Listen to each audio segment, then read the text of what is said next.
Welcome back. Well, the caste system has existed in India for centuries. It can dictate people's chances at success, marriage, and their overall quality of life.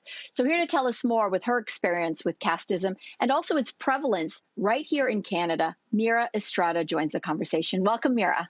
Hi, I'm so glad that we're having this conversation.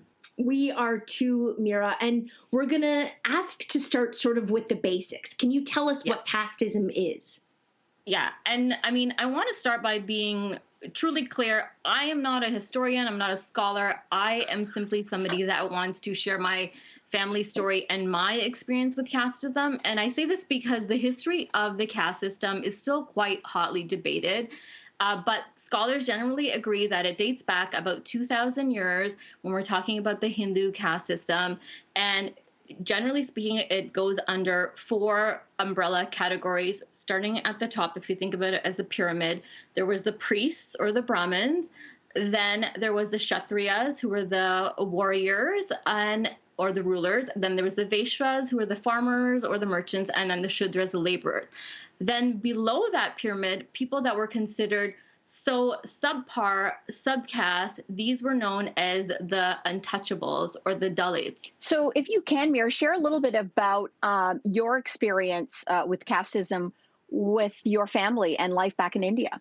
Yeah, so I mean, life back in India, although the caste system was abolished in 1950, so if I go to my grandparents' era, schooling even, my grandparents were not allowed to go inside of a school. If they wanted to learn, they had to actually sit outside of a school building. So on my father's side, my grandfather didn't go to school at all.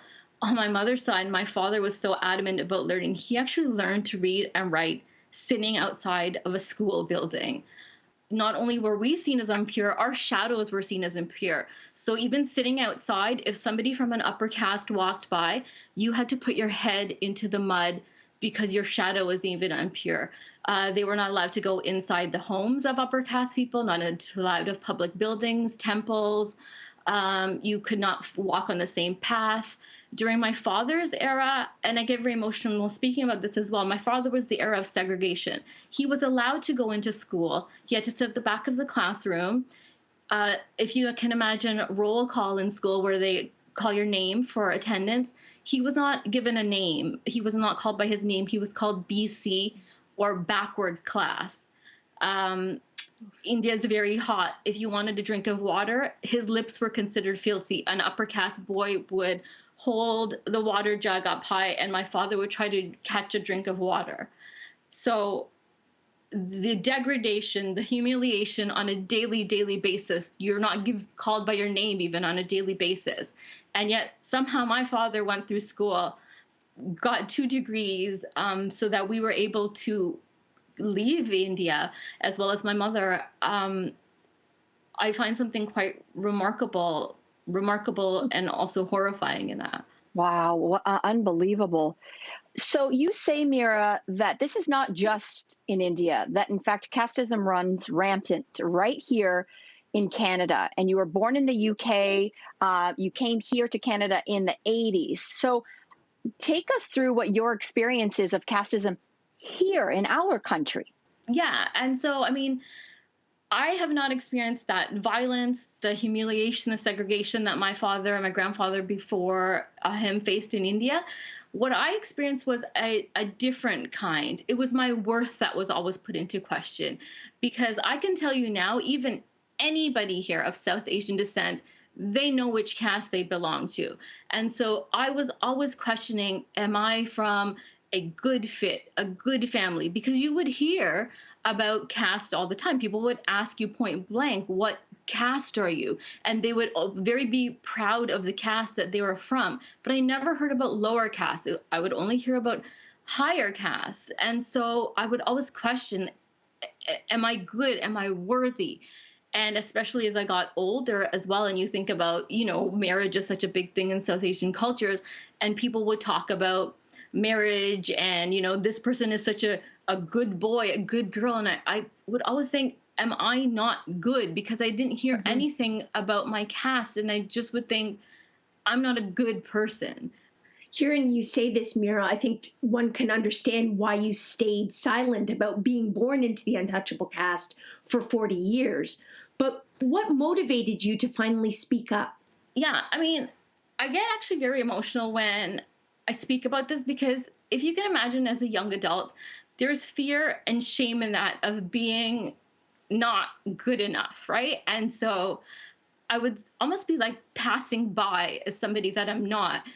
And Hmm. I think you might have heard of these like bio datas, like seeking a fair skinned Brahmin girl, and I'm like, I'm neither of those things.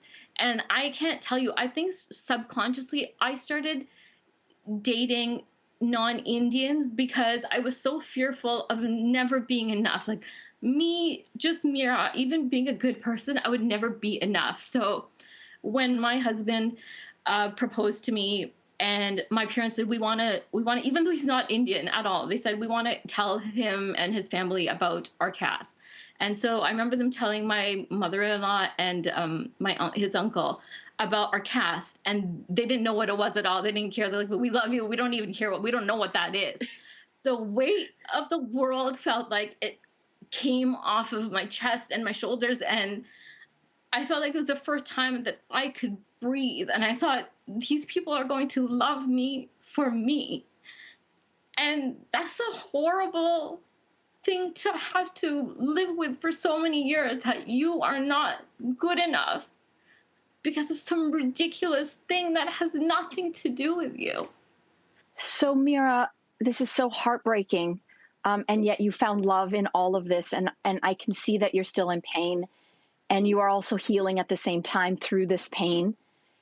So why is casteism still alive and seemingly a very powerful force, certainly in the South Asian community, but here in Canada? Well, I mean, even it's really sad, but I think celebrity culture plays a big role in it as well. And it is the way this topic is so gaslit. It's shut down all the time. And I can give you a very personal example. So in 2017, during the Toronto International Film Festival, Priyanka Chopra Jonas was one of the guests. I actually interviewed her myself. And then she was on stage with festival director Cameron Bailey, and they had a Q&A, and they opened it up to the audience. And this was an auditorium full of people. And as you know, her star power, and not just with connecting with South Asians, also with the Western population. And a man at the front, an elderly white gentleman, asked, can you tell me a little bit about the caste? Does this caste system, I don't really know what it is, does it still exist?